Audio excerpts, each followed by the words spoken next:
Is 2023 a good time to buy a house in Peachtree City or Fayetteville, Georgia? Hi, I'm Daphne Bousquet, local realtor with eXp Realty, and I'm going to share the pros and the cons to buying a house in 2023. Let's dive in. We'll start off with the negatives because, let's face it, there are some cons to buying a house right now. The very first one is uncertainty. Are housing prices going to go up or down? Are interest rates going to go up? Or will they stabilize or will they go down? And by how much? Nobody has a crystal ball and can tell you exactly what is going to happen.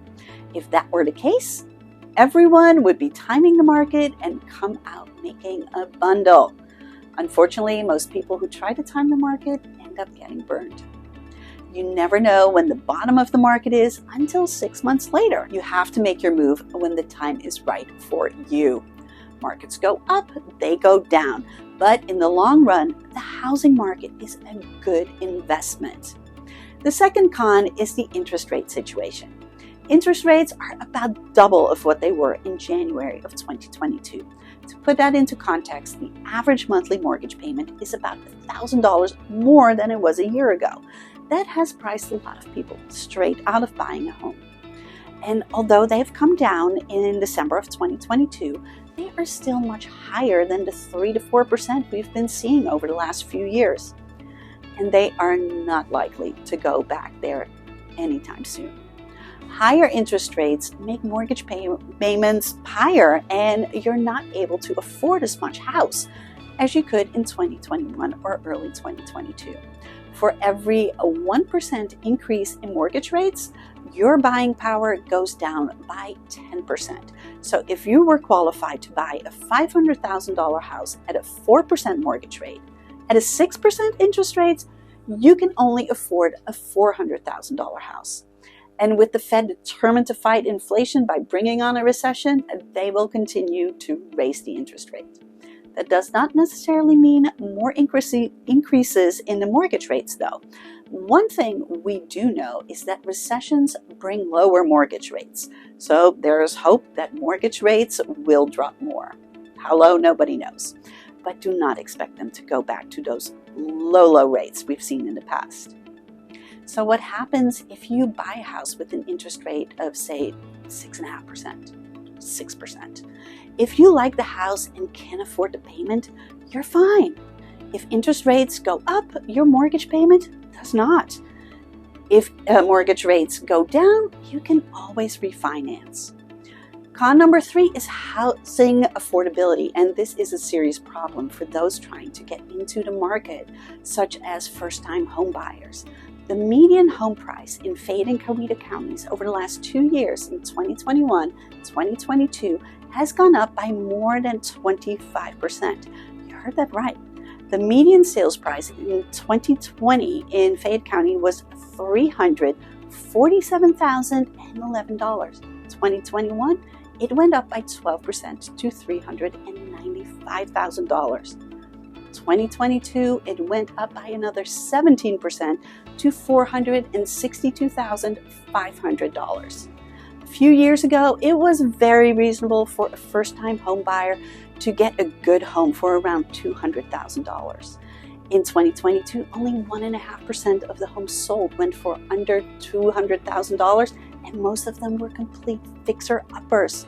I'm a big proponent of buying houses that need some cosmetic updates, but these needed a lot more than that.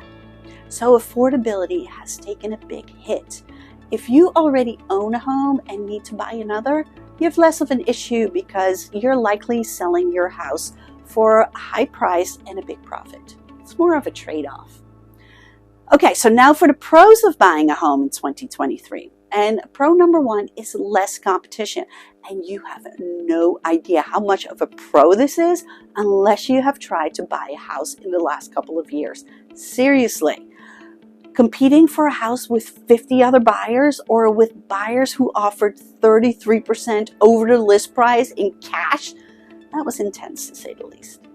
Currently, the most desirable houses, you will still compete with multiple offers, but it may just be 1 or 2 additional offers, not 40. So, big win.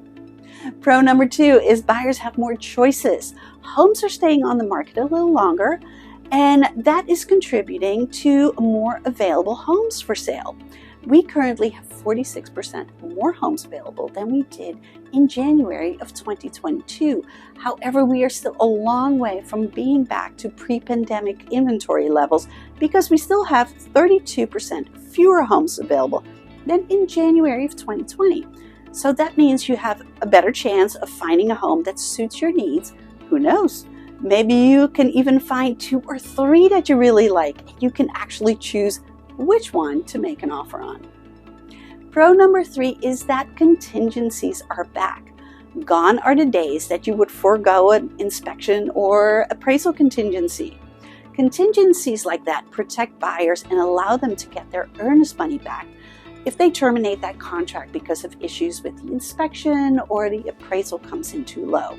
Without these contingencies, buyers have no out without losing their earnest money of thousands of dollars. Personally, I would never advise my clients to forego an inspection. Those are absolutely crucial because you have to know what you're buying. And making an offer contingent on the sale of your house, there was absolutely no way you could get an offer accepted with that. Now sellers are accepting contingencies again, and that brings us to pro number 4. Sellers are more apt to negotiate. With homes sitting on the market longer, sellers are more willing to negotiate. From accepting those offers with contingencies to lower sales prices to seller contributions, it is all possible. Now, those seller contributions are especially interesting because you can use that to buy the interest rate down. For instance, while lowering the price by $10,000 on a $500,000 house can lower the buyer's monthly payment by $60, if the buyer applies that same $10,000 to buy down the rate by 0.5%, their payment would be $148 a month lower.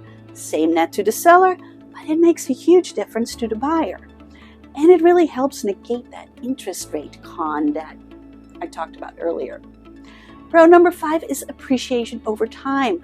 And while we can't say for sure what home values will do in the next month or even next year, real estate is a proven investment over time. Now, experts are divided, with 3 of them calling for slight appreciation and Fannie Mae, Freddie Mac, and Zelman calling for depreciation in 2023. However, everyone agrees that over the next few years, home values will rise by their historic average of 3 to 5% per year. So even if values drop a little in the short term, in the long term, they will continue to go up. Real estate is the cornerstone of wealth building here in the U.S. So over time, I believe that real estate is a solid investment. So is it a good time to buy a house in 2023? It depends. If you are planning on staying in your home for several years, then yes. If you find a house you love and can afford with the current interest rates or with the seller paid a buy down, absolutely go for it. Is it possible that you could pay less in a few months? Yes.